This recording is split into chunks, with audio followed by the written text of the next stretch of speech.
जैसे हमारे भारत का संविधान है, वैसे अगर आप सिविल सर्वेंट है, यूपीएससी की प्रिपरेशन कर रहे हैं, पीएससी की, या किसी भी एग्ज़ाम की जिसमें हिस्ट्री, ज्योग्राफी, पॉलिटी, इकोनॉमी आता है, तो ये हमारा कॉन्स्टिट्यूशन है। For aspirants this is our constitution.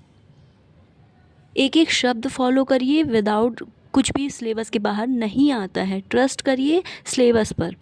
अब क्योंकि यूपीएससी का सिलेबस कुछ ऐसा डिफ़ाइन किया हुआ है, अभी एमपीपीएससी का भी जो सिलेबस चेंज हुआ है टू द पॉइंट, जैसे यूपीएससी है वैसे ही उसने कोशिश की है बस एमपी को स्पेशल करने की, और यूपी में भी ऐसा ही है ना। तो अब यह जैसे कि ये हिंदी में दिया हुआ है, ये इंग्लिश में दिया हुआ है। अब आप क्या करते हैं, अब इसमें कंफ्यूज ना हो जाएं, इसलिए मैं आपके लिए कुछ अलग लाई हूँ सिलेबस, कुछ ऐसा। मैंने अपने लास्ट क्लासेस में बताया है कि जीएस 4 सब्जेक्ट हैं, उन जीएस 4 पेपर्स में 1 बाय 1 किस पेपर में कितने सब्जेक्ट्स हैं और कौन कौन से हैं, वो मैंने लास्ट क्लास में बताया है। आर्ट एंड कल्चर मैंने अच्छे से बता दिया था। आज है जो हमारा क्लास है वो है मॉडर्न हिस्ट्री की। क्लास नहीं है, मॉडर्न हिस्ट्री का सिलेबस है, टू द पॉइंट, बहुत डीपली मैंने डिस्कशन किया है। इस चीज़ पर ट्रस्ट करिए और सिर्फ इसे फॉलो करिए, आपका 100% हिस्ट्री का जो है वो सिलेबस कंप्लीट हो जाएगा, और इतना अच्छा वो आपका हैंड रिटन नोट्स हो जाएगा ना कि आपका जो है वो रिवीजन के लिए बेस्ट वे होगा। रिवीजन हमेशा खुद के नोट्स से करना चाहिए। तो स्टार्ट करते हैं। मॉडर्न हिस्ट्री को मैंने इतने पार्टों में मेनली डिवाइड किया था, इसके अंदर भी पॉइंट्स हैं बट मैंने इतने पार्ट में डिवाइड किया था। Establishment of British rule in India, economic impact of British rule. आपने क्वेश्चंस भी मेंस में देखा होगा, चाहे वो पीएससी में हो चाहे यूपीएससी में हो। आर्थिक ब्रिटिश राज का भारत के आर्थिक क्षेत्र पर क्या प्रभाव पड़ा था, किस किस तरीके से नकारात्मक रूप से सकारात्मक रूप से इसने प्रभाव डाला था, डायरेक्ट क्वेश्चन आता है इसका। राइज ऑफ नेशनलाइजेशन, हमारे राष्ट्रीयता का जो जन्म हुआ था वो। इंडियन नेशनल मूवमेंट्स जो भी 1905 to 15 के अंदर में है, इसको भी मैं इसके अंदर भी डीपली बताऊंगी कि कौन कौन से आपको एग्जैक्टली पढ़ना है। Rise of Gandhian leadership, aspirant हो या नॉर्मल बच्चा, गांधी जी के बारे में कोई ना जानता हो ऐसा पॉसिबल तो बिल्कुल भी नहीं अगर आप इंडियन हैं तो। Development of national movement 1929 to 40, quit India movement and rise of communalism, period of 1940, India after independence. I know कि हिंदी मीडियम वालों को लगता होगा कि हिंदी में क्यों नहीं। देखिए लिखना बहुत मुश्किल हो जाता है टू द पॉइंट, लेकिन अगर आप सर्च भी कर रहे हैं कुछ भी कर रहे हैं तो आपके लिए आपको इतनी इंग्लिश तो आती है कि आप जो है वो सिलेबस कंप्लीट कर पाएँ, और ये बहुत इजी फॉर्मेट होता है सिलेबस को अच्छे से कवर कर पाना। अब हम 1 बाय 1 जो है इनके अंदर भी हमें क्या पढ़ना है मैं आपको ये बता रही हूँ। आपको ये ना कोई भी नहीं बताएगा, आप कितनी भी अच्छी कोचिंग ज्वाइन कर लीजिए, इसकी डीपली भी कितना जाना है आपको। मैं इवन आपको साइंस एंड टेक्नोलॉजी जो कि पार्ट है उन सब के बारे में भी आईआर का डिटेलिंग दूंगी। अगर किसी जो हमारा कंट्री से रिलेशन है तो उसके भी कौन कौन से आपको डायमेंशंस पढ़ने हैं। ओके तो अब establishment of British rule in India, मतलब भारत में जो है ब्रिटिश राज जब स्थापित हुआ तो उसके अंदर हमें क्या क्या पढ़ना है। फॉरेन इन्वेजन इन इंडिया, मतलब जो भी भारत में विदेशी एंट्री किए ब्रिटिश में जो भी हैं, Dutch, French, Portuguese and Britishers, इनको पढ़ना है। Then foundation of British empire का फाउंडेशन जो है वो कैसे बना।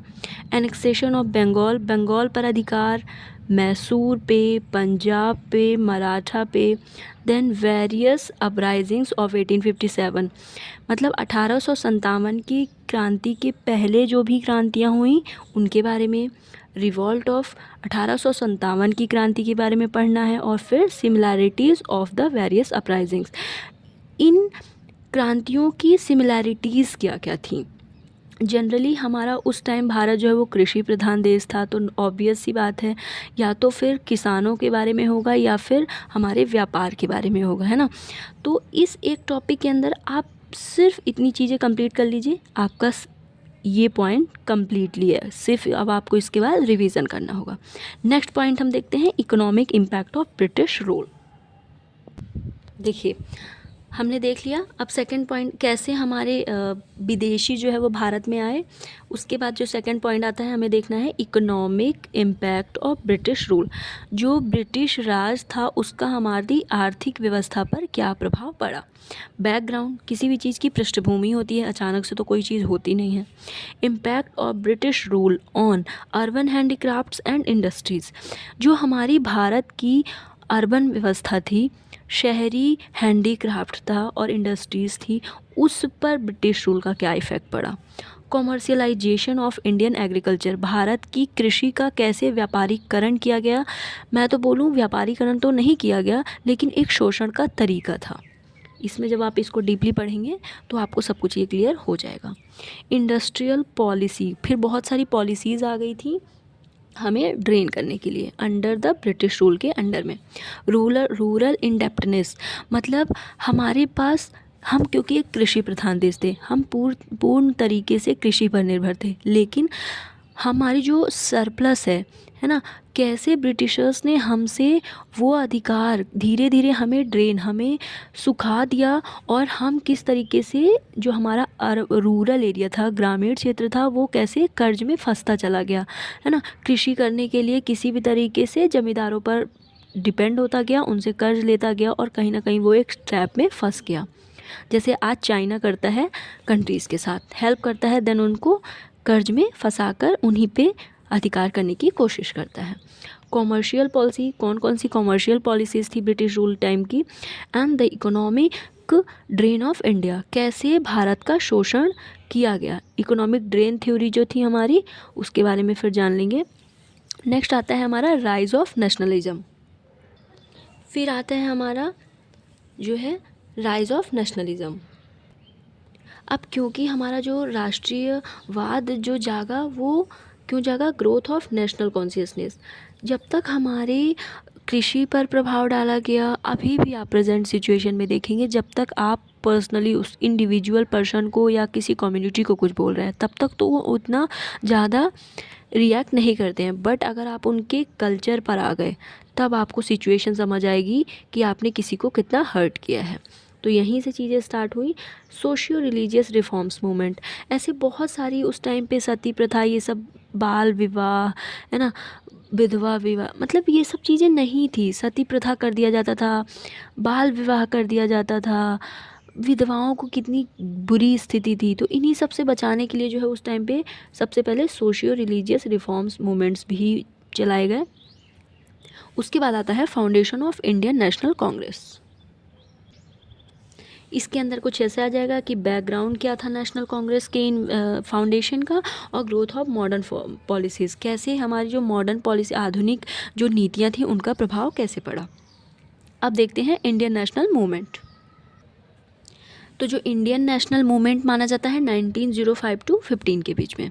फर्स्ट उसका स्टेप पार्टीशन ऑफ बंगाल, मतलब बंगाल का विभाजन।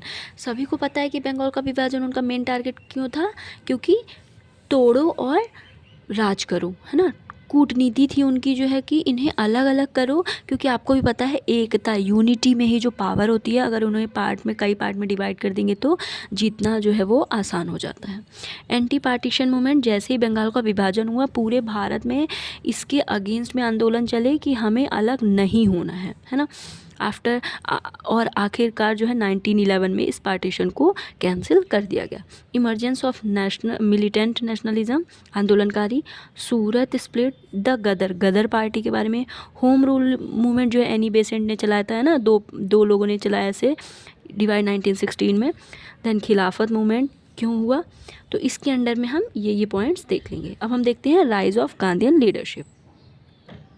ये हमारे गांधीयन लीडरशिप के अंदर आता है कि arrival of Mahatma Gandhi in India. जैसा कि आपको पता है, साउथ अफ्रीका से इन्होंने पढ़ाई की थी, तो जब भारत का जो है भारत में जब गांधी जी का प्रवेश हुआ, तब आपको बता दूं 4 मूवमेंट हुए थे, है ना, सभी को पता होगा। खिलाफत, है ना, फर्स्ट इन्होंने जो है हमारे एक्टिविस्ट के लिए, हमारे किसानों के लिए, हमारे नील कर्मचारियों के लिए कैसे कैसे इन्होंने स्टेप्स लिए थे।